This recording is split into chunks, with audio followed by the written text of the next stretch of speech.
Well, welcome to this Selling Travel TV interview. Today we're going to be discussing all things Mauritius and having an update on the island and where that Indian Ocean destination is in terms of preparing to welcome back visitors. And I'm delighted that we've got Mr. Arvind Bunhun, who's Director of the Mauritius Tourism Promotion Authority. Good morning, Arvind. Which part of your beautiful island are you talking to us from today? Very good morning to you, Steve. Actually, I'm talking from my office in Port Louis, the capital. And as you might be aware, today all offices resume completely after the lockdown. So the lockdown ended on Saturday. And right now it's business as usual. We are back to normal. But normally, as everywhere else in the world, we are observing physical distancing, we are wearing masks, basically the new sanitary protocols that are being observed everywhere.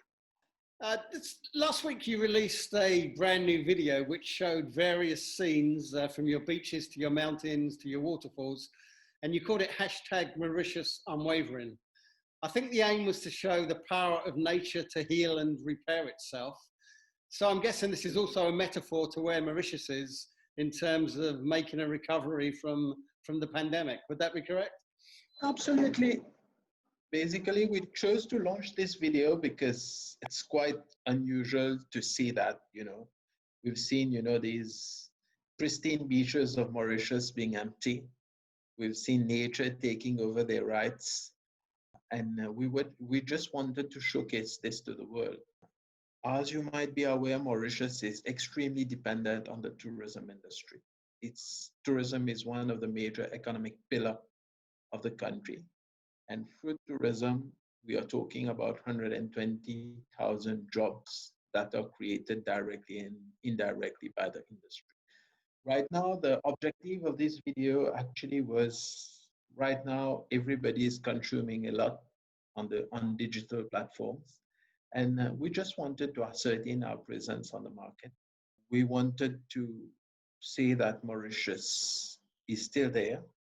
And one thing about Mauritius is that it's actually an example in Africa, which has been justified by the recommendations of the WHO. And we are proud to say that Mauritius has crushed the curve of the pandemic. While the WHO predicted that we would have around 1,100 death cases, probable death cases, but actually this wasn't the case.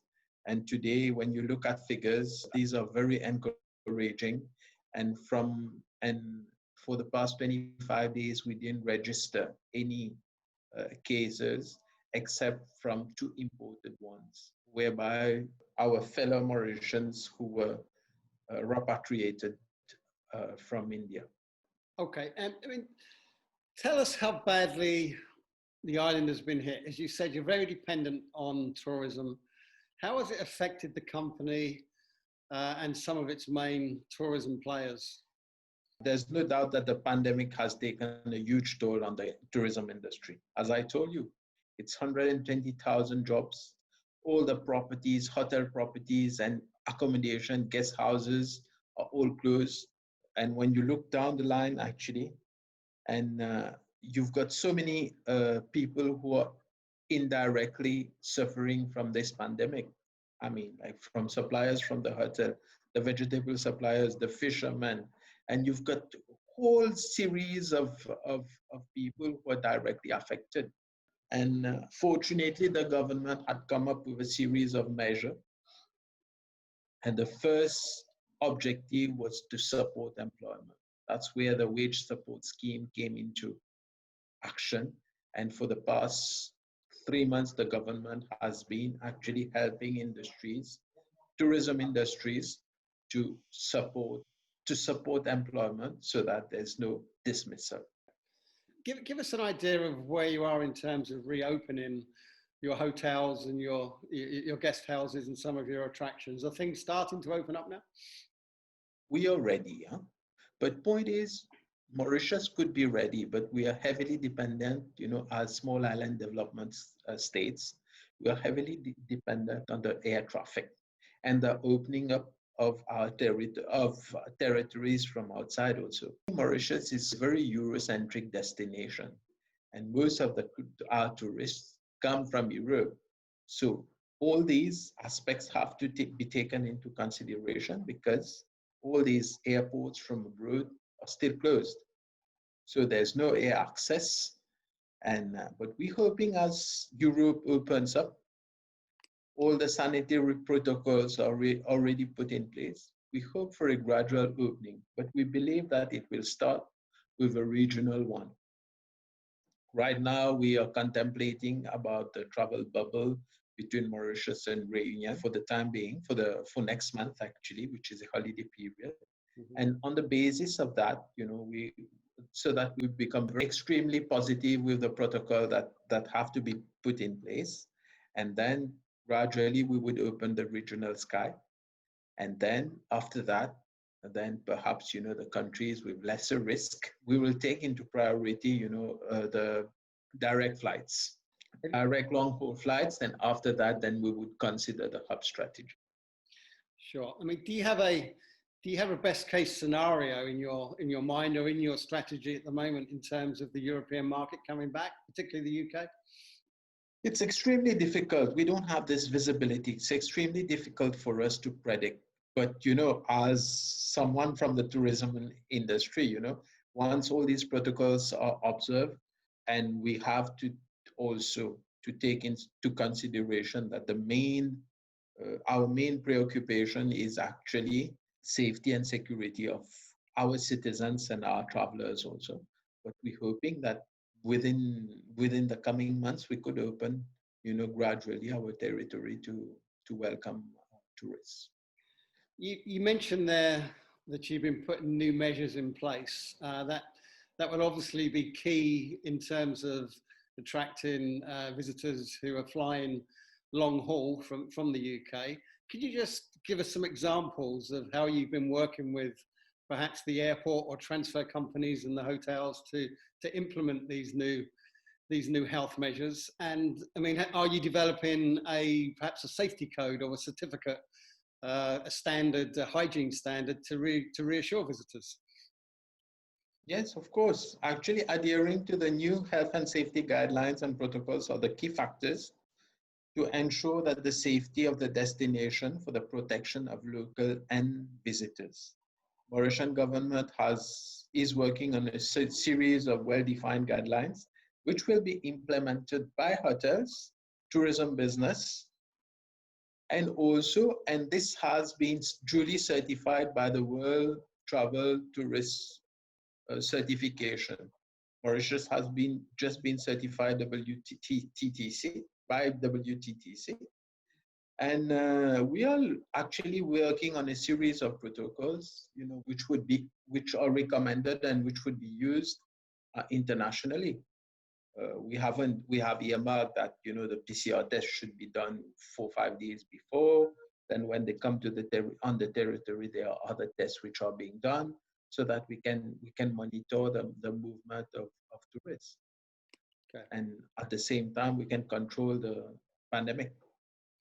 Okay, let's talk a little bit, if we can, about Air Mauritius, which I think brings in over half of your international tourists.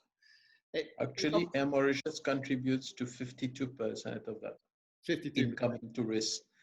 So if you look at it in terms of figures, Air Mauritius brings 700,000 tourists yearly. But right now, Air Mauritius is under voluntary administration, as you are aware. Yeah. And right now, the administrator is actually working on a rescue plan. And we hope that within the coming month, there would be new development that we would see. And we're hoping that Air Mauritius flies back again. We are very confident that Air Mauritius would fly back again with the support of the government and other financial institutions. That's positive. That's positive news that the airline is going to come back. Are you talking to other airlines in terms of airline? Of course, we also have our partners who've been flying, who've been covering Mauritius. You've got Air France, you've got Lufthansa, you've got Condor, you've got Turkish Airlines, you've got Emirates, and we're using all these. This is actually another objective is to continue to develop the hub strategy. In terms of the UK, let's go back to the UK. You've had a couple of different UK representation companies in recent years, and if I'm right, you're in between companies at the moment. Would that be correct in terms of representation over here? Absolutely. We've just relaunched a new tender to appoint a new rep who would represent our interests in the UK. As you're aware, this market is vital for us, and we really need to get one company who's ahead of time and will be able to bring Mauritius where it should be. When are you hoping to have that company in place?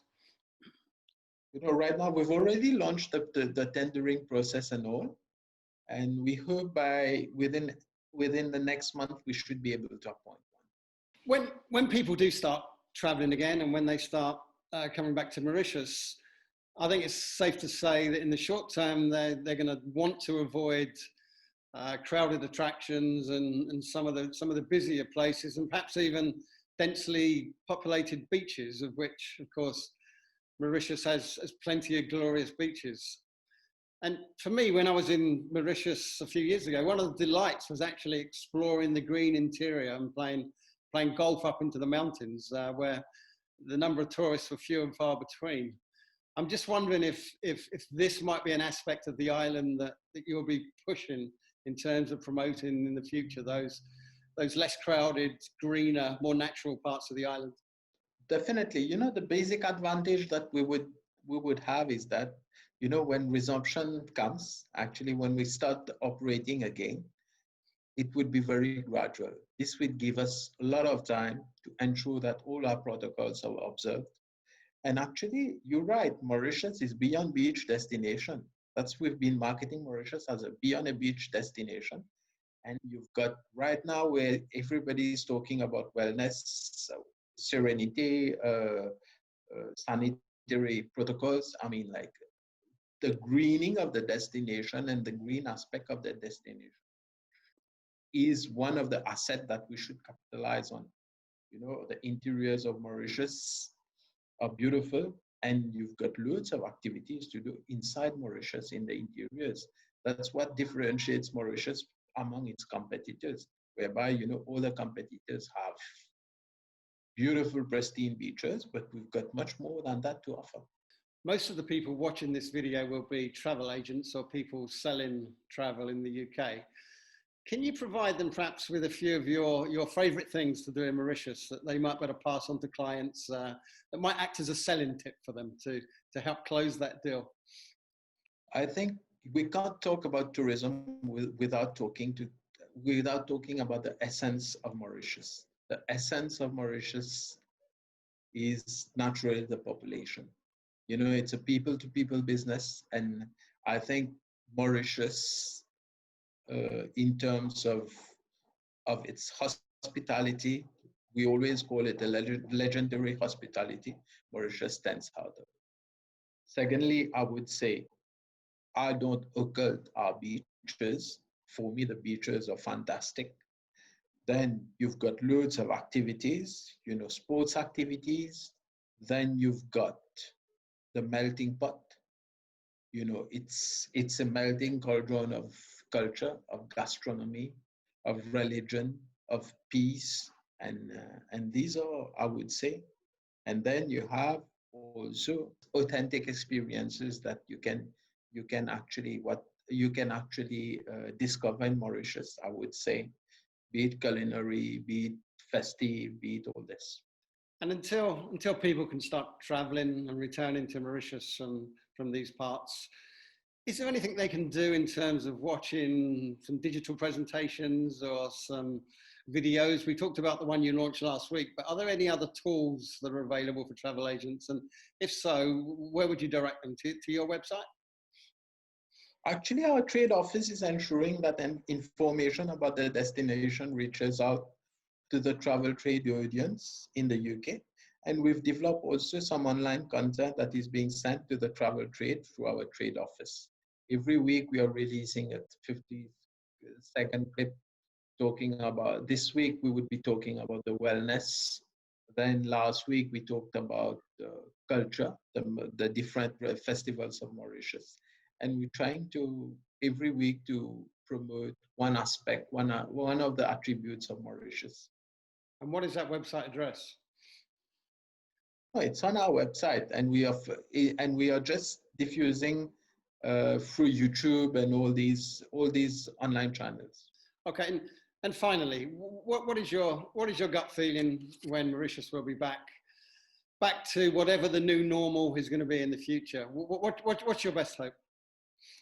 You know, I've been talking to different partners on the market, and everybody has been extremely positive, telling me that if there's one destination that has crushed the cave, that will bounce back, it's Mauritius. And as the director of the Tourism Promotion Authority, I can tell you that I keep my fingers crossed. I know that we will be back very soon. We are in the mind of the travelers, and we just have to redynamize and reposition the destination. Then we keep fingers crossed. We just swim across. Okay, Arvind, thank you very much for talking to us today, and good luck in the short term, and we look forward to seeing you on your beautiful island sometime soon. Thank you. Cheers. Take care, Steve.